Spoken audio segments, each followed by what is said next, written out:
filmmaker behind A Mug of Life, which has gained tens of millions of views across platforms. I'm a filmmaker, Right. and what I do is I make people cups of tea. How long have you lived in New York for? I've lived in New York, oh my gosh, all my life. What would be your most memorable cup of tea that you've ever had in your life?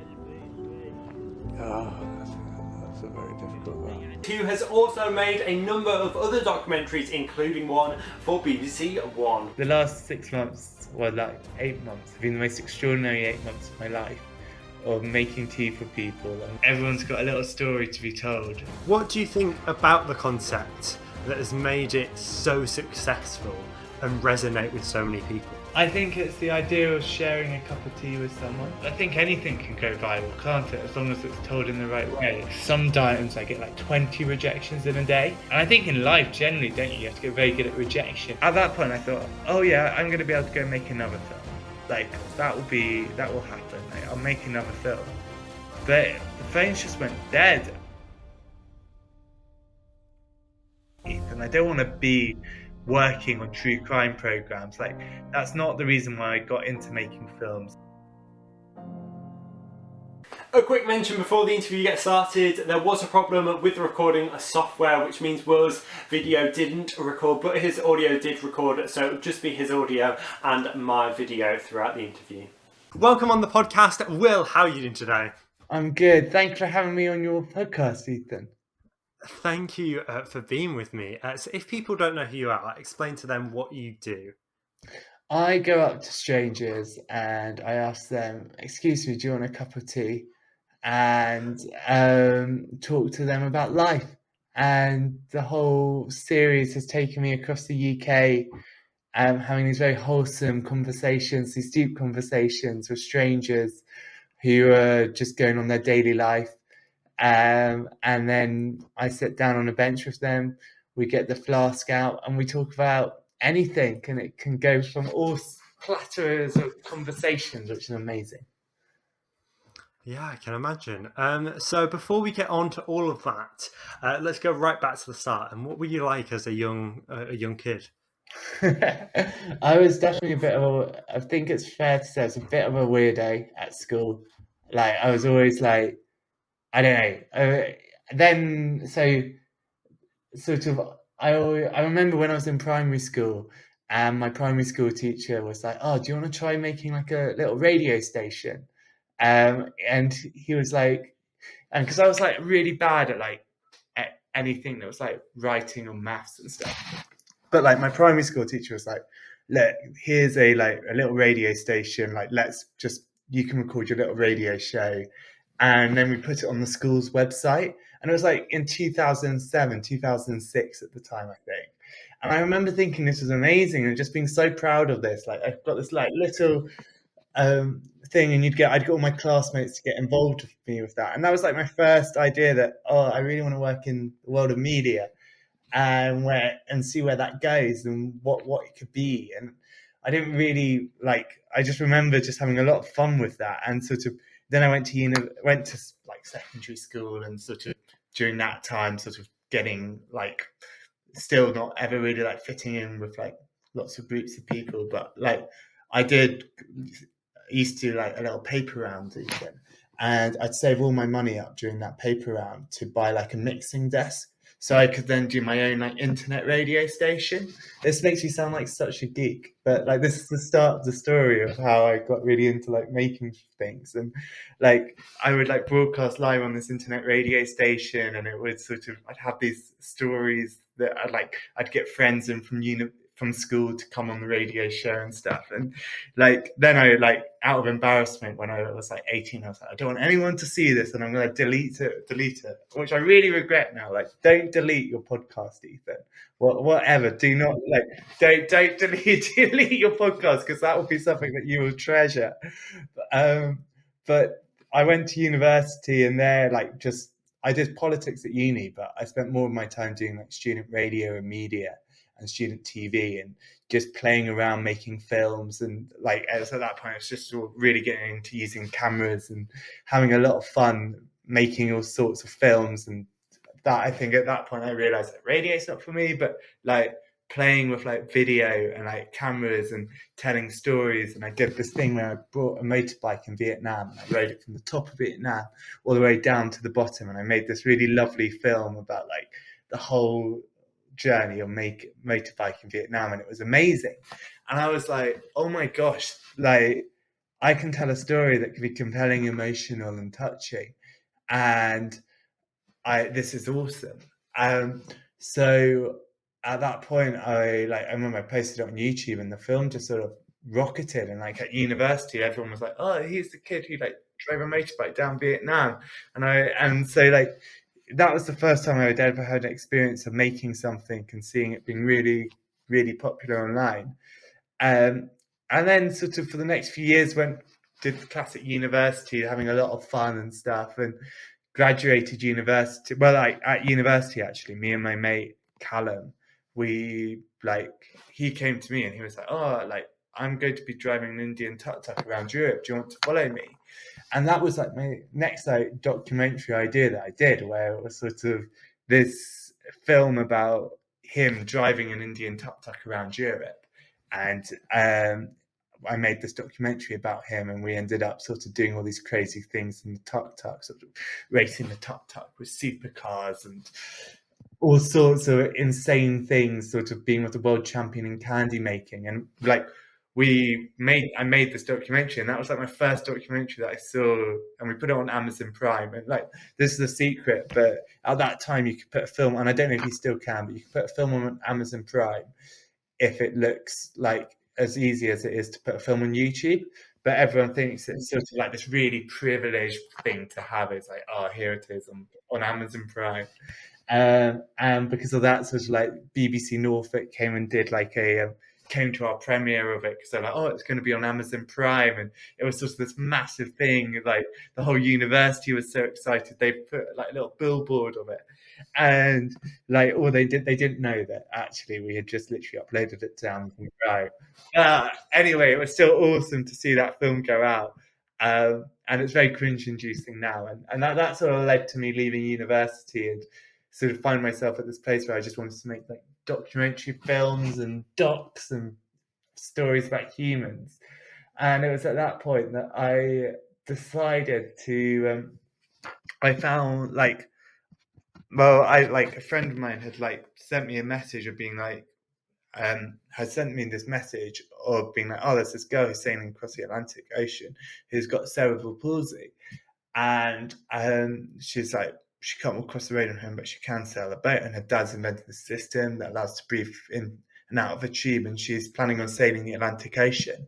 And I was like, oh my gosh, this is an insane film. We need to capture it and tell the story and go and film it. So we went and filmed it. That was my friend Callum who came to me with that, and we were like, I remember they went and did this journey across the Atlantic Ocean. They came back with these most insane rushes of them in the middle of this storm, and you're like, oh my gosh, this is insane. Like, this family has just crossed the Atlantic, they've come back, and they filmed the whole journey. And I remember being like, there's got to be a documentary. I must be able to get like a commission, a film to be commissioned. And so I sort of was like emailing everyone, being like, does anyone know how I can make this film, get it out on BBC? Like, what do I do? And like, I was just closed doors. But one company gave me my first job off the back of that in TV, because I like cut together like a taster tape or like a little trailer of the documentary. And this production company gave me a job as a development researcher. And at that, like, I was only at that job for like 6 months, but it was like a baptism of fire into the world of documentary making. And I remember thinking, this is so exciting. Like, here we are able to tell whatever story we want to tell, do whatever we want to do, and the world's your oyster. And it's just awesome, and it's just insane. So I left there, but in the background, in the evenings, I was editing this sailing documentary. I was like, there's a film here. I know that like this film has to be seen by people. And still everyone was like, no, like, you don't have a documentary, like no one's going to see this film. And I went on to work at another production company, and like in the background, like every evening I was editing like a cut of the film. And I got to like a year. I think it probably took me like 4 months to cut this rough cut of the film. And I remember I sent it to like, I've got like a few, I think in this world you need mentors. And I remember I sent it to like a really amazing mentor of mine in like the documentary making world called Charlie Russell. And I was like, look, what do you think? And he's like won some BAFTAs. He's like a really established filmmaker. And his response was like, I'm blown away by this film. You have to get this made. Like, don't stop. Like, you will get this commissioned. And so I was like, okay, well, I'm going to do this. We're going to get this commissioned. And I then decided I'm just going to send this film to commissioners at the BBC, and I'll see like if anyone. I'm like, at this point, I've only just left university. Like, this is quite like unheard of for someone to just like go out and just sort of be lobbying like commissioners, being like, I've got this film, like, come on, like, take it. And amazingly, a commissioner called Diana Hare, like, she was like, oh, like, you probably need to re-edit it, and you probably need to do that with a proper production company. But if you do, we're all on board to like take it and get it made. And so I think 8 months later, after that email was sent, the film aired on BBC One on a Friday evening at 6:30 p.m. or 7 p.m. So prime time on BBC One. And that was sort of my like first time of being like, oh my gosh, like I've made it, I've done it, I've got everything. Everything's going so well. The whole documentary, like I'm gonna get another job as a director. Like, now I've directed my first film, I'm gonna direct something. I couldn't be more different. It was just radio silence. The whole industry was just shut down, because like the TV industry has gone completely quiet recently. There's no advertisement in TV at the moment. Like, documentary making is in an awful state with the TV industry. And like, well, some programs get made, they're just not going to give new directors a chance to make those films, and some do, and some are really lucky to, and that's amazing. But I kind of at that point realized the TV industry is not the place for me to be, and I need to go and look at doing stuff online, which, yeah, that kind of brings me to January 2025, I guess. Yeah, and you talk about the paper round you did. I actually did a paper round as well, and as well as this podcast. Like, when I was like 8, 7, 6, I used to present my own like radio station. Like, it was just like completely fictional. It was called Radio Fletcher. I would do it from my bedroom. I just had a speaker and would just force my parents to listen to it, and I was just speaking between the songs. And yeah, so there's quite a few similarities that I can see there. But yeah. No, absolutely. It's like that time, like growing up and playing with radio as like a young kid is so special. And like, I remember just thinking in my head, I was like, oh my gosh, like I'm able to play around with, like, I can play with this, like I can broadcast. And I remember I got a message from someone in the Philippines who responded. And I think it's that like world of communication that was like, oh my gosh, I'm broadcasting this radio station, and there's people who are responding, and like suddenly to be able to have fun with that. And I like just sort of that kind of getting into that was really special. Yeah, and I think it's kind of a given for like anyone who like wants to work in the media or radio that has done like a childhood radio at some point. I've heard like loads of like presenters that have done it and stuff like that. It's a rite of passage, I feel like, whatever way it is, way it is that you make it. Like, I weirdly, my fiance, her uncle is one of the Radio 4 continuity announcers. So he's one of the people who goes, oh, I'm doing the news, blah, blah, blah. And I know that he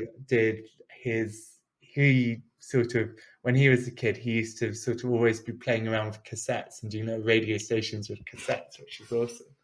So, yeah, you're right. I think every presenter, I remember at our uni, I went to university in UEA, and the big joke there was that Greg James had done used the same student radio show that we'd been on. And like, we all thought that was so inspiring. Like, we would always try and message him. And I remember actually I went to like the Student Radio Awards, which I'm sure if you will have the experience of going to it, and in a few years' time, and you'll be like, oh, I understand. Like, you have to go to the student radio awards. They're like an unreal thing. And I remember I went up to Greg James and my phone had run out of battery, and I said to Greg, I was like, Greg, look, we went to the same uni. My phone's run out of battery, but do you mind tweeting me a picture of you, of me and you together, so I've got a selfie? And he did. So I had my selfie was through his Twitter account, which I thought was Yeah, it's weird actually. I got a message literally like last week from Greg James. I got a video message because I also do my college's podcast. So we did a thing. He did a thing on the Breakfast Show a few years ago called Pass the Pasty, where he got there was a listener up in Aberdeen that had never had a Cornish pasty, and he got one made in Cornwall, and then the listeners like hitchhike its way up the country. So we did our own version with that. So the breakfast wrap in my college, which is like full English in a wrap, is like legendary, but my friend had never had it. So we got it from the common room, we travelled it around college, ended it up with the principal presenting it to my friend and him trying it on the Q podcast, and we filmed it all and released it. And I was like, in the process leading up to it and afterwards, I was just tagging Greg James and all of his producers on the Breakfast Show. Because I really wanted to go on the Breakfast Show. And we did get one reply from a producer saying, oh, I'll show it to Greg, and then we'll try and get you a video message. So then the next day I got one from him in the Radio 1 studio with him saying about like how he enjoyed the concept and how I'll take his job probably one day and stuff like that. I think you will, Ethan. I'm literally seeing someone who's got the.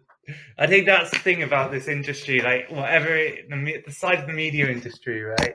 Is it's not, but it's like skill is essential, but like the most important thing, if you've got the skill of like the thing that you love to be a broadcaster or something, if you've got the skill, then all you've got to be is the most determined in the room, and you just got to try a bit harder than everyone else. And like, I'm pretty sure that you're going to have a national radio show like there, and you just can't like. Thank you. You can't really let anyone side you from that. Like, if that's your dream, like, not if that is your dream, then like, don't let anyone else in the room ever tell you no until you get there. And like you doing this podcast and things like that, it proves it. It's insane. It's really cool. Yeah, like I think the absolute dream is like entertainment TV show, like Enter Deck, Graham Norton type thing. I think that's amazing. I love it. I'm so here for that. Like, and I think sometimes someone says that, and you're like, oh, okay. Well, no one's ever said to me they want to do it for the Ant and Deck, which I love. But like the fact is that so many people would be like, oh, I want to work in TV. I want to be a TV presenter and stuff. And then here you are actually doing it. Like, that's so cool and that's awesome and like so inspiring to see. And yeah, I think wherever you go, that's awesome with that, because you will achieve it, like, and it will happen, which is the best thing. Thank you. Yeah. So let's get back. So like, what did your parents do, and how did that influence your dreams and aspirations in your like early years? My mum's a doctor, my dad's an English teacher, and they're both very wonderful humans. I think they're probably a bit scared by me saying that I wanted to work in TV and film, and like I think a lot of parents are, and until you actually then get your first paycheck, I think they're worried until that moment, and even at that point they're still worried, and only until you manage to like prove that, oh no, it's going fine, it's all going good. But there's still, and I think parents are sometimes the biggest element of self-doubt. But then that doubt is sometimes you inflicting that on them, because you sometimes tell them the things that you're most worried about within that industry, and everyone else, you're projecting this era of confidence and wanting to be the person you want to be or the job you want to be. And like, no one sees you questioning that maybe. And so then actually your parents do see why they need to be like, and they only come from an element of caring. And so yeah, I'm really fond of my parents, like giving me every single like opportunity, like way of helping. And like I think they'd be like, for instance, when I was 16 and wanted to build a radio studio in the attic, Ethan, like they let me do that. And sort of they kind of allowed me to they didn't question the fact that I wanted to spend all my paper round money on like radio studio stuff. Like they were like, go ahead and do that. And I think that kind of encouragement is everything, of sort of like people believing, oh yeah, you can go and do it. Still like giving, and even sometimes I think the doubt that parents can present is sometimes not actually their doubt, but actually your doubt inside you. And because it's only you, isn't it? It's like you're the only person at the end of the day that determines your destiny, and no one else can, like putting responsibility on others is like saying, oh, someone doesn't give you that option or something. Well, like unless they've like, yeah, no, everyone, I guess what I mean is everyone's got their own destiny that you can make yourself, and like you don't have to listen to those who doubt you, or you can persuade those who do doubt you and make them think, oh my gosh, this is amazing, and they can be proud of you. Yeah, I think that's a great message. So like, obviously you've talked about your radio studios. So take me through like the journey of your like dream and your dream job from like being a really young kid, and then take me through the process and where did it end up being filmmaking? Was it at uni when you were involved with the student TV and stuff like that? So I think it's interesting because I have this memory of someone in primary school saying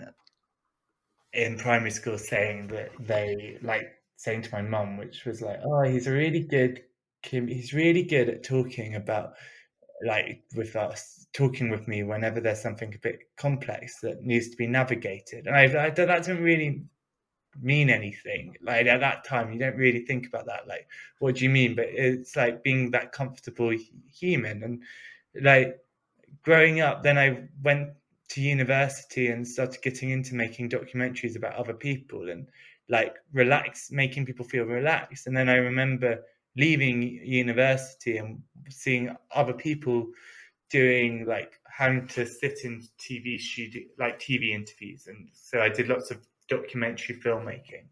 And we traveled across the States and stuff, doing like true crime programs.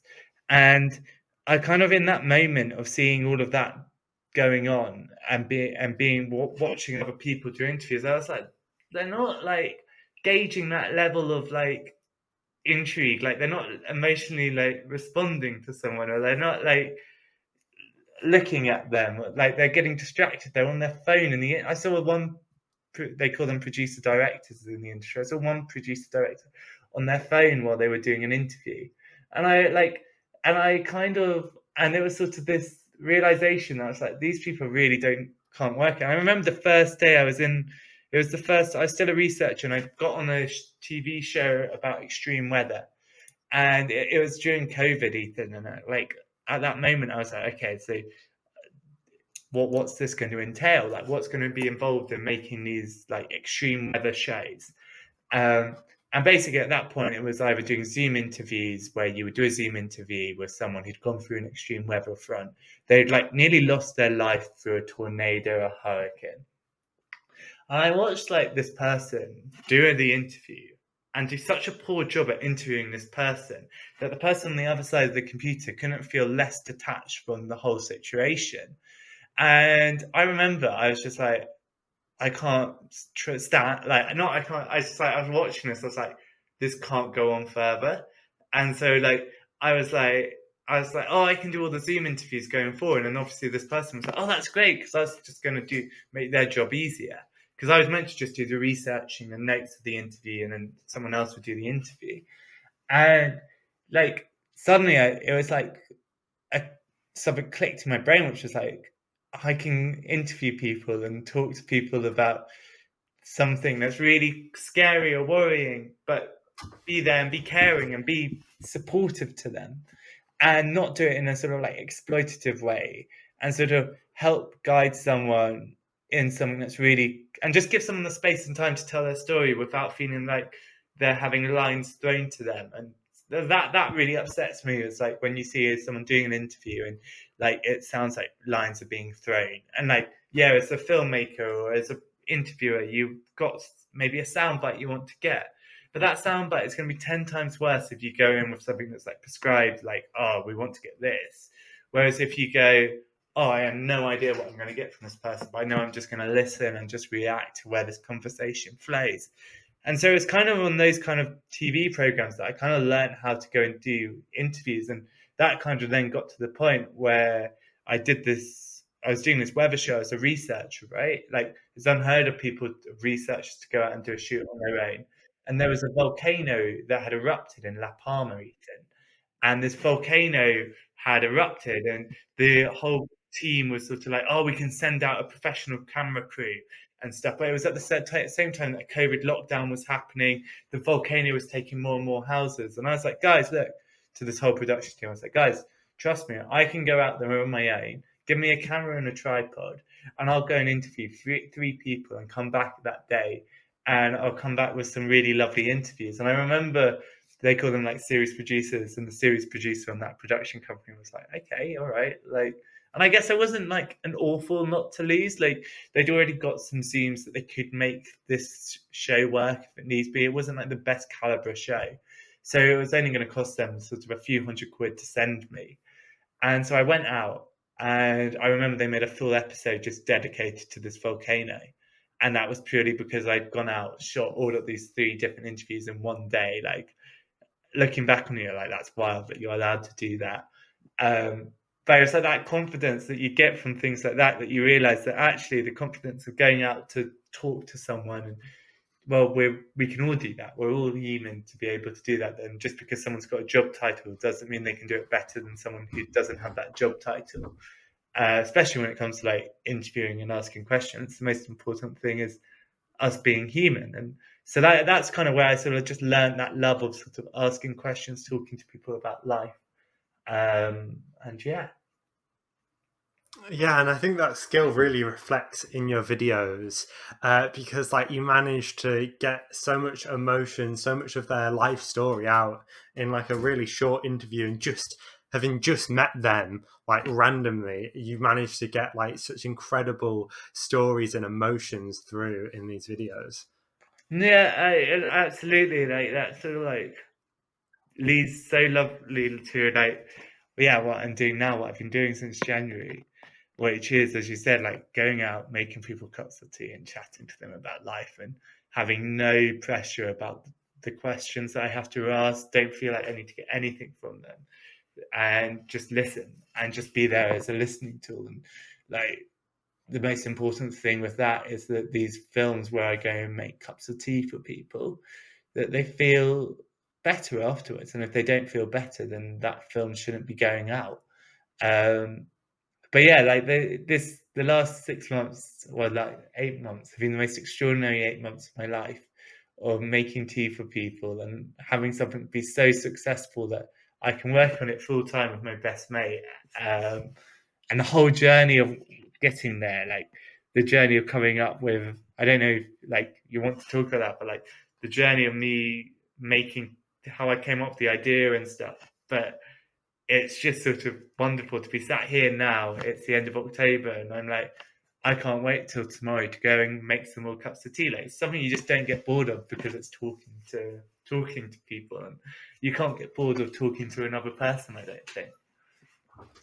Yeah. So you talk about the films that you made that leads you into what you do now. But obviously after graduating in 2019, what was it like with like lockdown coming just like not that long ago from when you graduated? And did that affect what plans you had, and what plans did you have after uni? And how did COVID affect that? So COVID's the magic trick to speeding up my career. Absolutely. Because suddenly COVID happened, Ethan, and I was doing like freelance editing jobs. And then suddenly, obviously, we had that period where like the whole country went into shutdown. And in COVID, I made a film about tourism and COVID, and I remember I made this little film about different places around the world and how that are tourist capitals and how they're dealing with COVID. And like there was a rhino that was being poached more because more poachers were going to poach and stuff. And I didn't have work there, and then obviously I got work on these TV shows. And like the reason why COVID is sort of the best thing that, like, obviously COVID is incredibly sad, and like everything that's happened with COVID, all the loss of life and stuff. But for me personally, COVID was amazing because we could all work from home, and we could work you didn't have to be in an office all day, which meant that you could then start developing your own documentary projects. And not only that, but then you could sort of edit it in the evening more easily. And so suddenly these projects sort of allowed you, it was like a tool of allowing you to really maximize your time. And yeah, I miss not being able to go and spend the evenings like with my friends and stuff, or going to the pub. But instead I just found myself editing this rough cut for that sailing film. And so like for me, COVID was like this time where, looking back on it, it was like a really special time that just freed up time to be able to go and actually do this thing that I'd been putting off. Like after graduating uni, you graduate, you try and get a job, you don't get the job that you want, so you find yourself doing some rubbish freelance editing, which is fine. Like, and it's part of the journey, but like you're not furthering where you want to go in your life at that moment. You're just sort of editing, and like you're not doing that bigger picture of being like, oh, I'm not doing what I want to do, not working out what you want to do. So like then COVID happens, and you suddenly go back to making a film, and you're like, oh, like now I can make a film. And it was after the COVID film that I then went on to make that film about the girl who sails across the Atlantic. Yeah, and that film looks like an incredible story. So what was that feeling like when you saw it on BBC One national TV, broadcasting to thousands, tens of thousands, hundreds of thousands across the country? What was that feeling to see one of your first big pieces of project on TV? Do you know what was it? It doesn't really. I think I say this generally. The biggest thing I get out of a film, or like a documentary film, is about making a film for the person who's in the film. Like that's why that's like the best enjoyment, is to hear that that person is proud of being part of it. And so like to see the family is called the Lamberts, Natasha and Gary is the dad and stuff, and like to see they've got to go on BBC Breakfast and This Morning to publicise the film, and just seeing all of that just made me so immensely proud of like all of this work. Like I put hours and hours and hours of unpaid work into this. Like there's no way that I was ever being paid back for what I had put into. But I was just so immensely proud to see this project. I was so immensely proud to see Natasha, who's the person with cerebral palsy, have a chance to have a story heard by loads of people. And like that whole process of making the film was about like making a film with someone who has severe speech difficulties, but making sure she was the voice of the film and she had the agency to tell her story. And working that out was so much fun, and just like such a precious thing. And then to see it go out, and I think it went on to get 5-star reviews and stuff. It was so wonderful. Like yeah, words can't really summarize what a great feeling it is whenever you see a film and people reacting. And at that time, Twitter still worked, so you could watch people on Twitter watching the film, and that was awesome. So I hope you're enjoying the interview so far. We do have some incredible guests still to come this year, so please do subscribe down below. It does help us get so many more guests on the show. But I'll let you get back to the interview with Will. And at that point in your life, after the documentary was finished, what did your life look like? And were you going more into documentary filmmaking? Was that the changing point, would you say, in your career to doing that more full time? Yeah, well, that was my first paid directing, producing job. Like before that, it'd always been like hobby, like, oh, this isn't really a paid thing, which goes back to like your parents being like, a bit concerned. So like, oh, well, it's all good to be in the world of documentary, but like, if you can't like get paid. But even at that point, like rightly so, they were still concerned about me wanting to pursue the stream of documentary making, because it still isn't working out to be able to pay you to live. Like, even though you got paid some money to do it, like, you're not. And so like at that point I thought, oh yeah, I'm going to be able to go make another film. Like that will happen. Like I'll make another film.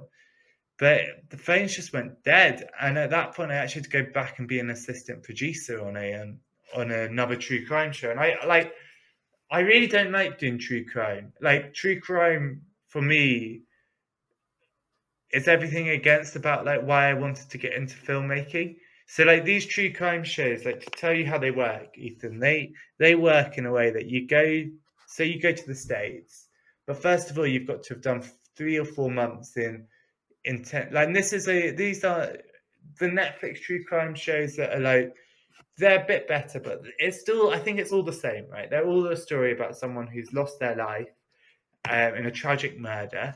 It can be the most salacious story, it can be a serial killer story. So like with all of these, you have to watch this footage. You first of all, you put these requests into police departments. You find these bonkers stories about murders, which for me, like, you normalize in your head at that point. So you're making these films and you sort of like, okay, here's another true crime story. Here's another true crime story. You have a database of say 30 true crime stories that in your head, really, you don't really think about like who they are as people. And then you go out to the States and you do sort of an intense 4 weeks of filming. But before that, you've had to get on board the families. And like, you've got to get on board the families of the victims and try and find someone to interview. And it's so uncomfortable to do. It's like, so like when you're trying to get someone to be in a film, and you can't reassure them that you're like, oh yeah, I know that this is going to be the right story that's told. Like that plays on your morals and your ethos. And like, so I'd gone from like directing this incredible BBC One documentary that I was so ridiculously proud of, to then going back to making a true crime show which is a lovely team and a lovely group of people who are making it. But there's no way that in your morals, like for me, I could be like, oh yeah, this is the right thing for me to do in my life. Like I'm proud of this. I can tell. Like I guess my litmus test is, can I tell my grandma what I'm doing? And I didn't want to tell her at all about the program I was working on. And whereas with the sailing film, I told her so much, I'd have such a good conversation with her. And so here I am, sort of back in the States, doing this intense 4 weeks filming. And sort of going, and you do 4 weeks of filming, you'll just interview after interview about a different murder case. And it's like, it's a machine that you're doing. And it's got to be a machine almost, because at that rate of doing 5 different murder cases in 4 weeks, with all of these different interviews, that you're just sort of like, you can't really think about it. You just normalize it in your head, which isn't healthy to do. And I remember sort of going out to do the second block of filming. And after that, I was like, I don't want to do this, Ethan. I don't want to be working on true crime programs. Like, that's not the reason why I got into making films. That's not the reason why I wanted to do this. Like, and there's some incredible true crime filmmakers. Don't get me wrong. There's incredible people who are doing incredible work. And like, I'm all here. But for me personally, that wasn't why I wanted. I wanted to do this because I wanted to find more stories like Natasha, who sailed across the Atlantic with cerebral palsy. I want to find more stories like that make you feel truly inspired to be a human on this planet. And as soon as I got back, this is a funny side story, and I'll come back to but I remember I was really frustrated on the shoot that I'd been on in the US, because when you go on a documentary shoot, you have like these cool sheets. And the cool sheets is like these long PDF documents with all this stuff on. And I was like, I'm really frustrated that I have to read these PDF documents to find like the contact details of someone. I was like, oh, it'd be great if there's an app. And then I found that this lady, she's a model in Greece, had an app where she had made a call sheet app. And I remember I called her up. I was like, oh, can I like co-found with you this app? Like, I know how we can make this app really good. Then I flew out to Greece and we tried to make this app. And this was in my moment of sort of thinking maybe filmmaking isn't for me at all. Like, I'm gonna stop doing filmmaking. I'm actually gonna start a tech company, and like we're gonna make an app, and it's gonna be groundbreaking. And then I realized that, well, if this app is for the TV industry and the TV industry is going down, maybe an app for the TV industry is not a good idea. And so it's at that point that I decided I'm going to go and work with some YouTubers. And I was really fortunate, and I got the chance to work with some of the UK's leading YouTubers to see how they make their films and what they do. And I was kind of like, this is cool, this is exciting. Like, these people are going out, like, they don't have to worry about commissions, getting a commission. They don't have to worry about any of that. They're just going out, making the film that they want to make and editing it and getting 40 million views. And I was like, yeah, this is what I want to do. There's no barrier, like there's no literal barrier.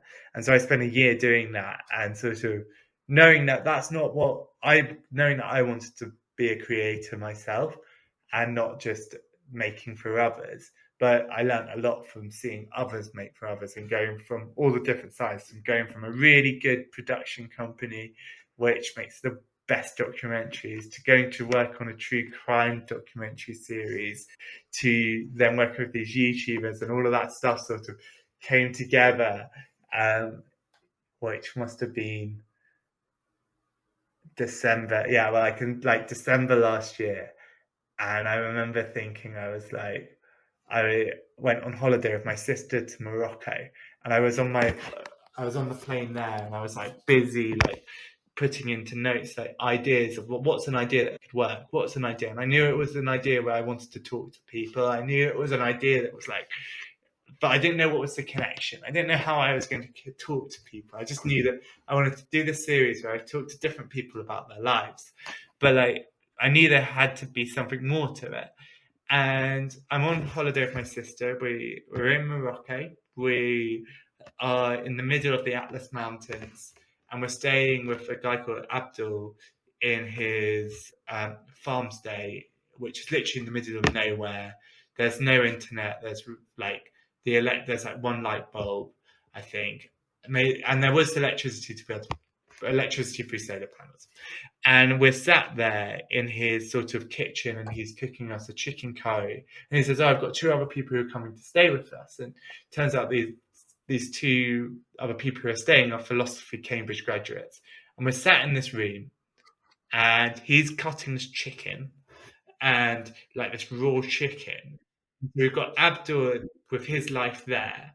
We've got these 2 Cambridge philosophy graduates talking about philosophy and the deepest level of philosophy and about what they get out of that. And then me and my sister. And it was the most like weirdest concept ever to see. But the thing that was connecting all of us in that moment was mint tea. And I think it was at that moment that I went, tea. Like, not until the tea had been poured on that evening did I start thinking, oh, I know what's going to connect this. But as soon as the tea got poured, I was like, aha, that was like the aha moment. And I remember on the flight home being like, I'm going to go to parks and make tea for people and talk to them about their lives. And that's kind of the idea. Like, I didn't even say it in a concise way, so I'm sorry. No, it's okay.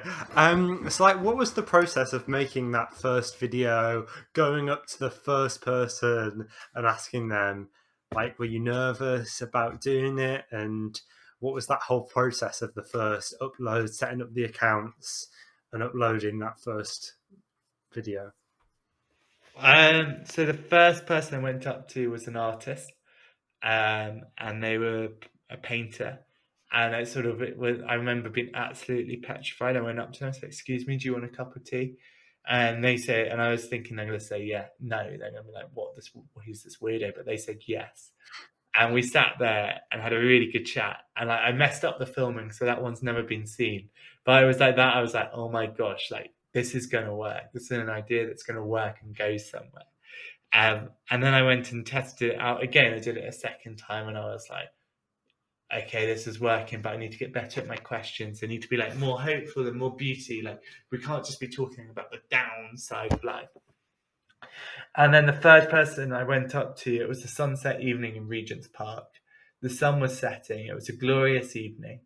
And there was this old guy sat on the bench. And I go up to him, I go, excuse me, do you want a cup of tea? And he's called Peter.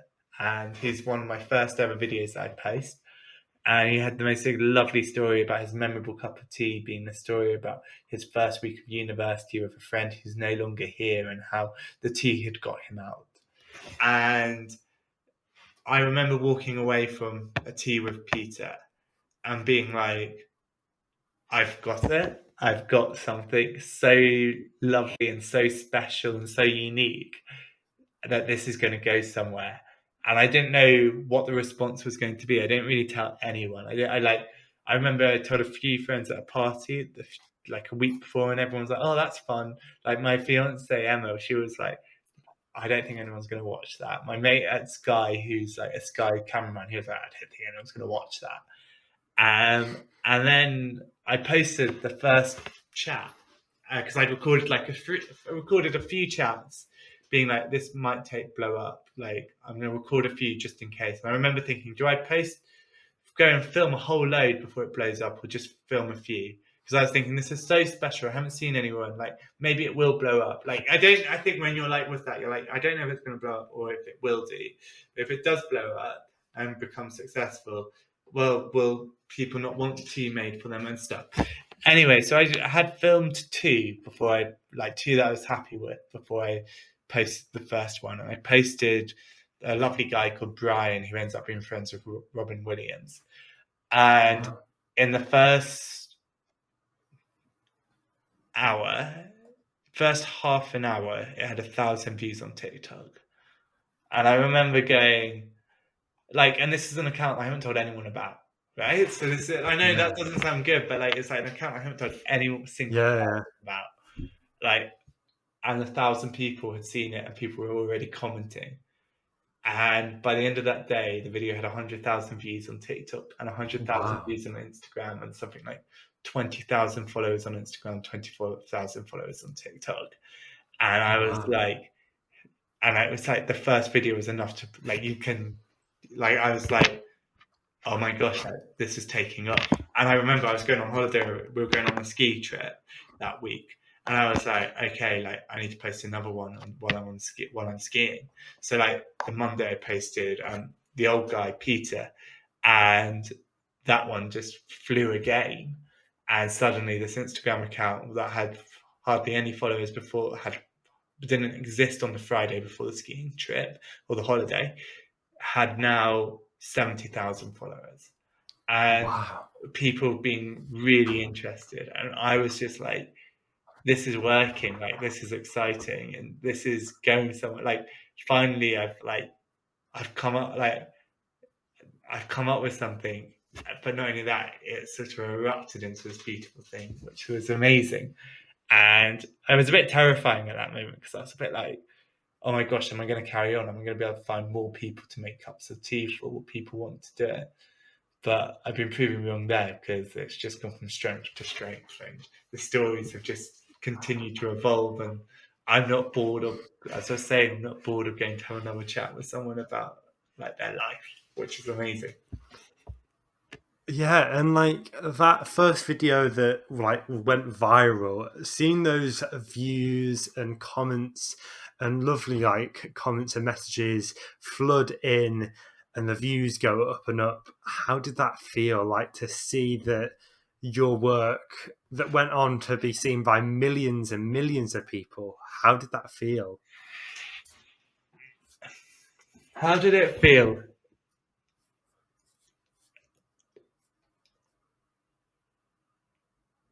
Kind of like, it's what I say to everyone. Like, the most important thing is achieving to have a cup of tea with someone and having a chat with them. Like, that's the feeling. and the feeling of posting it is lovely, and it's lovely to see people reacting and comments and views. But like, if this series only had like a few hundred views, I don't think I'd have done it as much as I have. Like, I think I would still be doing it. So I think that's quite powerful. Like, I love seeing a few people respond, and like I love seeing the responses. But the thing that's the biggest motivator and the biggest overwhelming feeling is going out there, having a cup of tea with someone, and being like, I've just learned about someone's life. I've just like heard someone tell me about something they haven't told anyone else for years. And where that takes you can be so wonderful and so special that it's such a joy to cherish. And like, I think that's the feeling that I love. I don't really like, I'm really proud to see it being successful. I'm really proud of that. But I don't think that's the thing that really makes me feel much like that, like, which is weird to say, doesn't it? It sounds like you're not, like, the feeling of people enjoying it, and I'm so glad that people enjoy it, and it makes people's lives feel better. But hopefully it makes people's lives better as it makes my life feel better in that moment that I make a cup of tea for someone and I feel better after that conversation, and maybe hopefully that's how that person feels after watching the video. And I think that's the thought that I find. Like, yeah, I don't know. I don't feel like I've answered your question very well there, Ethan. I'm sorry. No, it's okay. What do you think about the concept that has made it so successful and resonate with so many people? It's a really good question.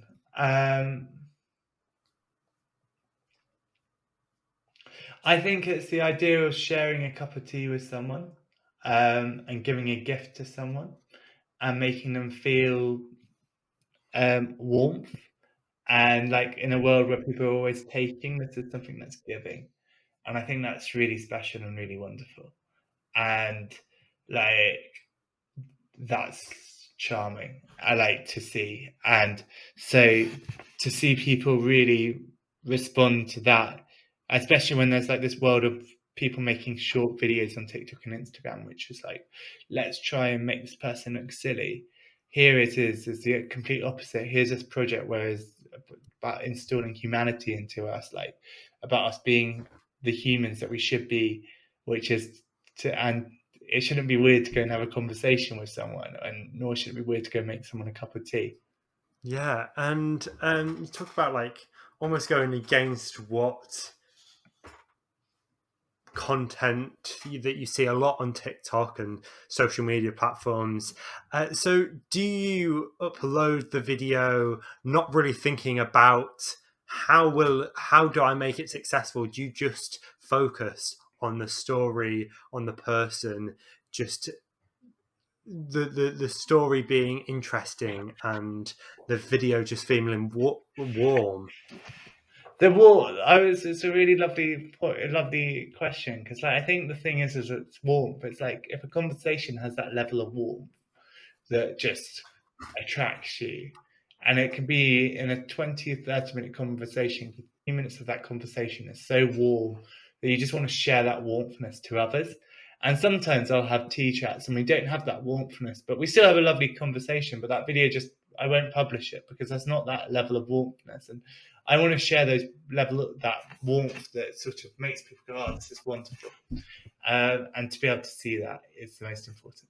So is that really all you look for, the warmthness? You don't really care about like if it fits in with what other people say will go viral? No, I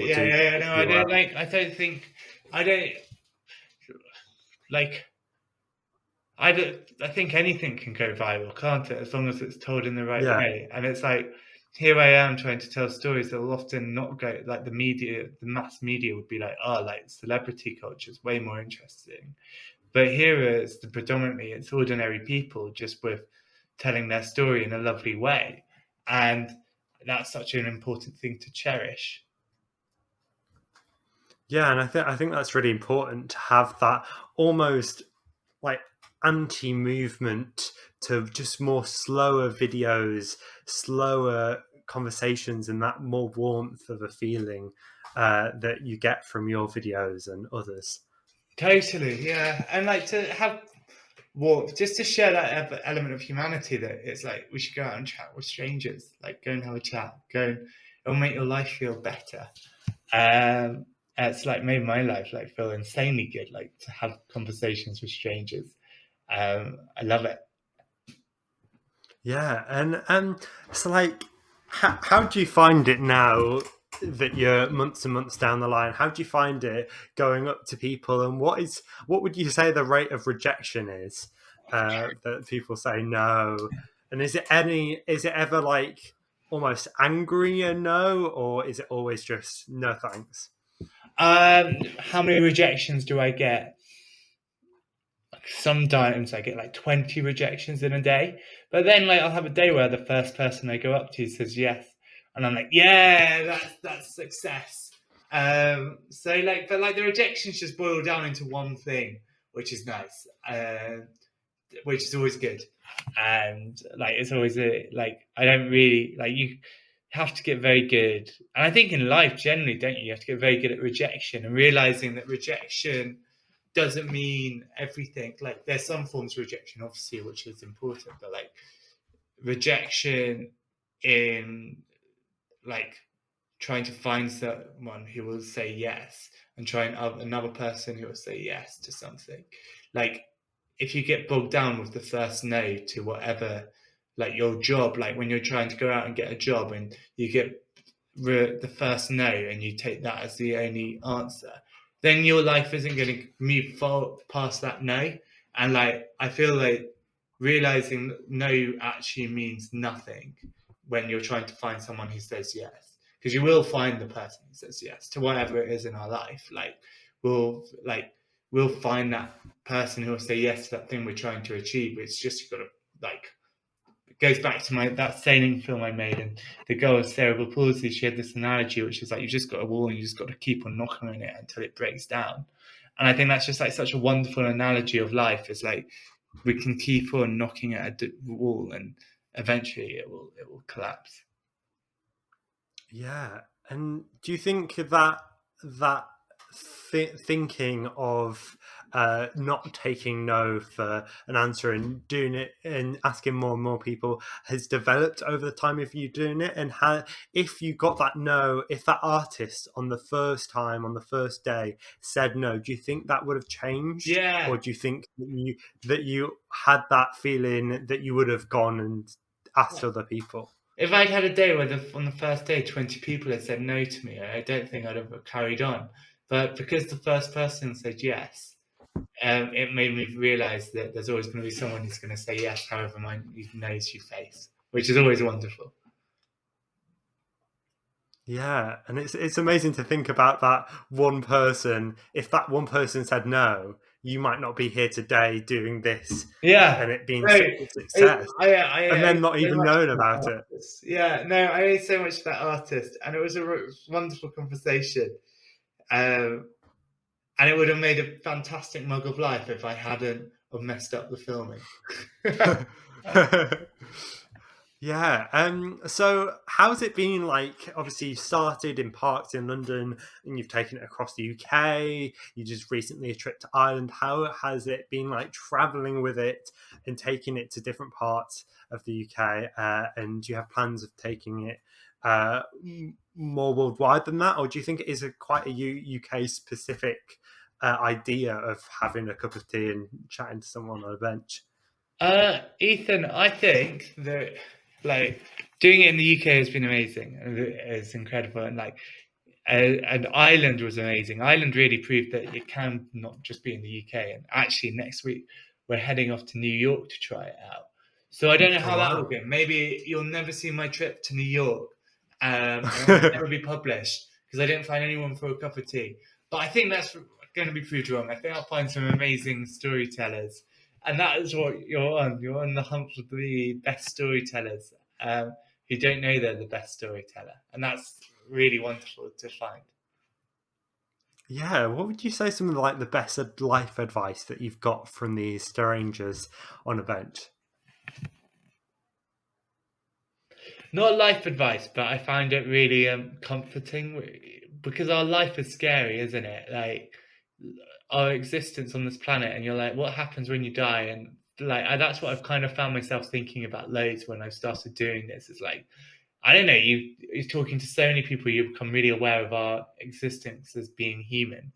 And I spoke to an old guy called Tony, and Tony said, like, he was just talking about how he sees this world that we live on, and he was saying that, well,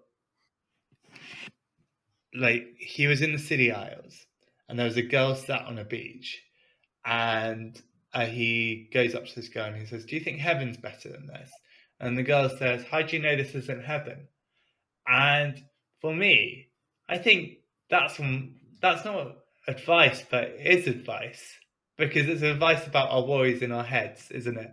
And I find that such a lovely sentiment. And that's like, when you asked that question, that's who I was thinking of. But I've heard so much lovely stuff, and I love hearing other people's perspectives, and everyone says something in a different way, which is always amazing.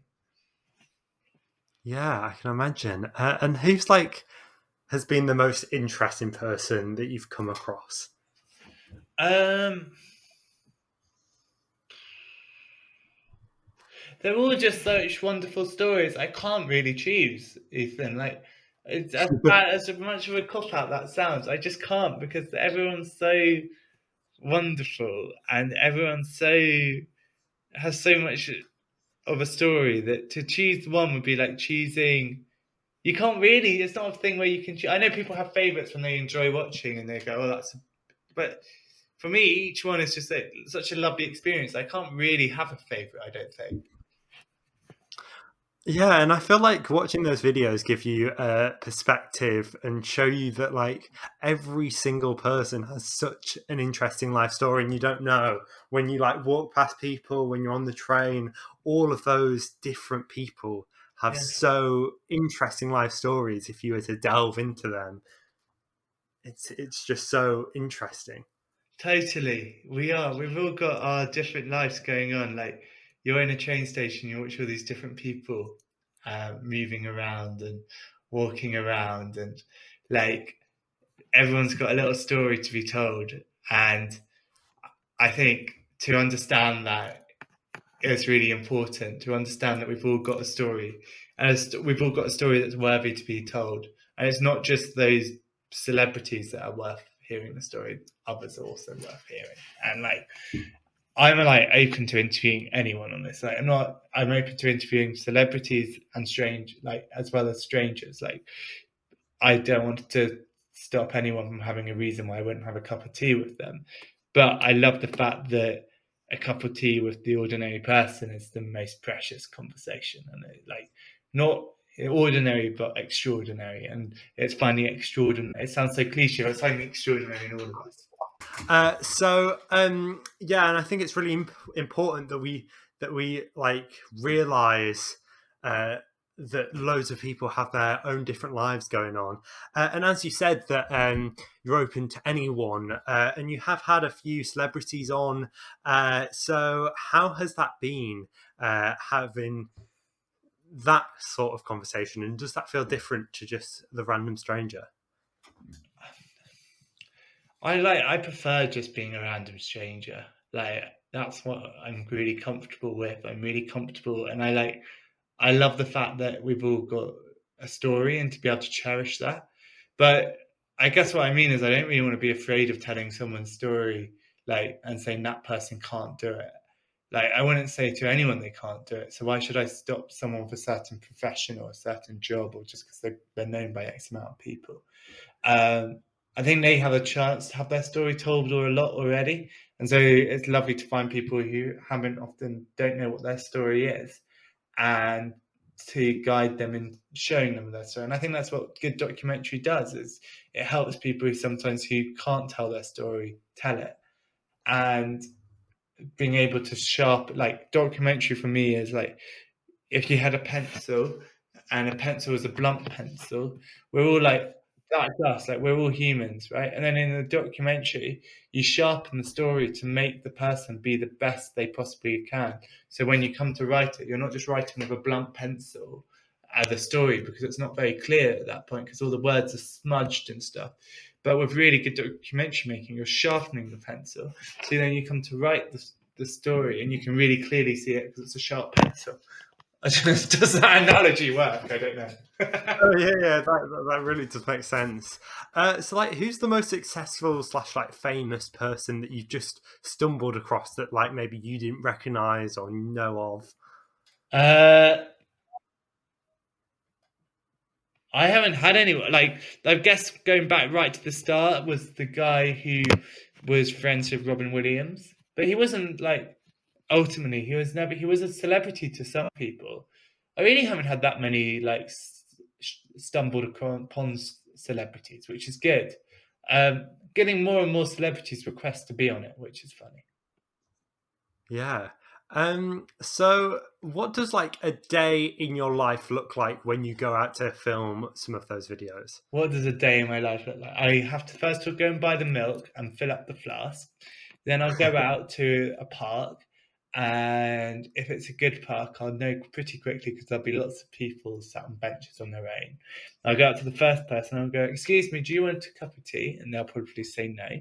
Then I'll go up to another person and say, "Excuse me, do you want a cup of tea?" And they might ask a few questions, and we have a bit of a chat, but they ultimately say no. And that can sometimes go on, and sometimes I decide this park just hasn't got the vibe of someone saying yes to a cup of tea. So I move on to another park. And then finally I find someone who wants a cup of tea. And this sounds so funny, and we'll talk it out loud. And we then sit down, have a good chat for 30, 45 minutes, and talk about life. And I leave them, and I always, to everyone who I meet, I always send them a link to the film so they've got a chance to see it. And then we depart ways, and it's just lovely to see that. Obviously, like, lovely to do on a day, like afterwards of having any conversation, you feel so good. And then sometimes I'll go and do another cup of tea, or sometimes I'll be like, "That's enough for today," and I head home and I edit my little story. It's a really wonderful thing to get to do, a really wonderful, like, special opportunity. And as long as like I enjoy it, I think that's the thing. As long as I enjoy it, then I'll keep on doing it. I don't really mind if people stop watching. Yeah, and like with your actual conversations being so much longer than the short videos that you release, how do you decide to edit it down? And are you looking to potentially down the line release longer versions or do a longer format thing on YouTube or something like that? So I'm really interested in. I think we're all at a point in our life, Ethan, where we've all got different like crossroads that we're all facing. And I would love to do a longer YouTube series which follows people overcoming their crossroad, and making a YouTube series about that, about people overcoming something, people having to have a difficult conversation with someone, people having to have life-altering surgery, and to capture those stories and tell those stories and like resonate with us and show that we can also have incredible documentary stories about everyday ordinary person as we can about celebrities. But there's too much celebrity stories, and if I can make a successful format of documentary that's like really lovely, that would be a really good accomplishment. Because I feel like at the moment I've got a lovely short form format, and that's wonderful, but I'd love to do something that's a bit longer that can take people on a bit of a journey, that is also ordinary people, but just got an extraordinary story or something going on in their life and following during that journey. Yeah. So I've asked you about the average day. So what does the average like week look like for you? How's it from editing to planning to filming? So it completely depends on the weather. So today it was awful, so I've been inside editing. But then if it's sunny, I will straight away be out and I'll go and make someone a cup of tea. Like, I don't want to miss a sunny day, especially as it's getting to winter now. I want to make the use of every warm day, like when it's a filming day. Yeah. So we'll come on to the last few questions. So what has been the highest point in your career? Oh, the highest point was this year. Absolutely. Having a series that people love watching is phenomenal. like, yeah, I don't know where this is going. I feel like it's only the start of something very exciting. And do you intend on just having, like, just carrying on the Cup of Tea project and just see where it goes? So, like, I would absolutely be carrying on doing Cups of Tea, but I'm also going to be doing some longer documentary stuff on YouTube, and that's really exciting as well. To sort of use this as a place that can be for longer documentaries as well as just YouTube, Instagram, short films. So what has been the lowest point in your career?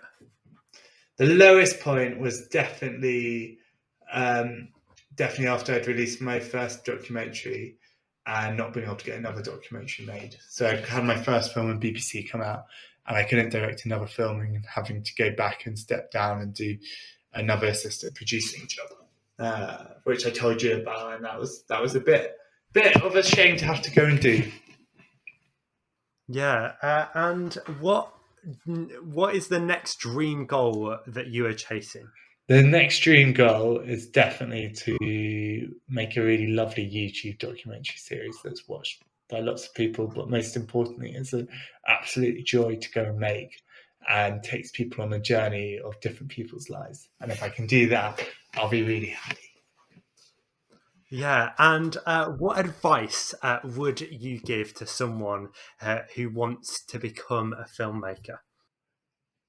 Go and pick up your iPhone, like go and pick up a camera and go and make the film that you want to make. Like, whether you want to make a fictional film, write it and go and make it. Like, the most important, if it's a documentary, like, get out of the door and go and make it. Like, the most important thing you can do is get out of the door of your house, go and have a chat with the person, and I think that's one of the best bits of advice was given by a mate. He said, all you have to do is get out the door of your house to go and make something. I think that's so true. It's like, don't just spend all your time inside. Go out and make the film that you want to make. And don't worry about equipment. It's so true. Like, you can make it on your phone. Like, you can make really lovely, wonderful stuff on your phone. Go and do that. And then show it to people and see what people think. And I think that's so important. Yeah, and some great advice there. And one final question, what advice would you give to someone who is just wanting to chase their dream generally? I think it's like, what advice for someone chasing their dream? It's like, our life is like such a precious thing, isn't it? Like, you're on this planet for however many years, right? You don't really know how many years you're going to be on this planet. And so your dream, like, why wait to start your dream when you can start it, like, today?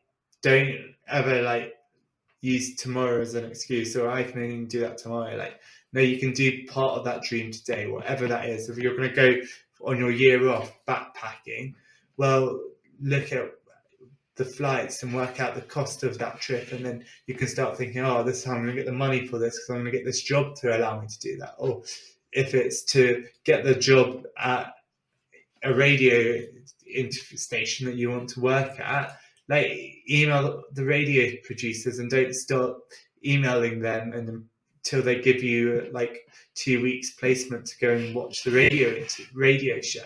Like, I think that's the thing, is like, make friends with people as well. Like, be a lovely person and, like, don't annoy people. I think there's a lot of people who annoy others in this world, and be someone who doesn't want to annoy but just wants to make the world a better place and is has a half glass full approach, I guess. Yeah, great advice there. So thank you for being on the podcast. I hope you enjoyed my interview with Will. The links to his socials and A Mug of Life are in the description down below. I will be back in about a month's time with another great interview, but for now, goodbye.